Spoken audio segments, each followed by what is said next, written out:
Hello everyone. তো বিকালবেলা আজকে একটু রেডি হয়েছি, বেরোবো একটু বগুলার জন্য।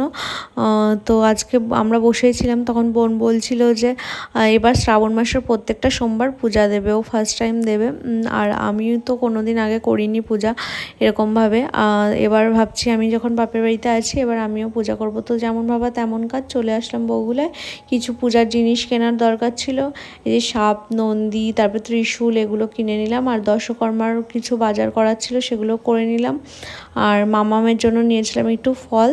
তারপরে আমরা আসলাম এই যে আমাদের বগুলার যে মায়ের মন্দির আছে, এই মন্দিরটা বেশিরভাগ দিনই বন্ধ থাকে। আজকে দেখলাম এখানে পূজা হচ্ছে, তো আমরা মায়ের দর্শনও পেয়ে গেলাম। আর নিজে হাতে না আজকে মানে পূজা করব, বাজার করলাম, খুব ভালো লাগছে। মানে নিজের থেকে এরকম তো করিনি কোনো দিনও, খুব ভালো লাগছে নিজের থেকে নিজেরই। তারপরে এই যে শাখার দোকান আছে স্টেশনের পাশে অনেকগুলো, তো আমার শাখাটাও বেড়ে গেছিলো, ওই জন্য এখান থেকে একটা শাখাও করে নিলাম, এই সরুর মধ্যেই নিলাম। তো এবার যাব বাড়িতে। ওকে, টাটা, বাই।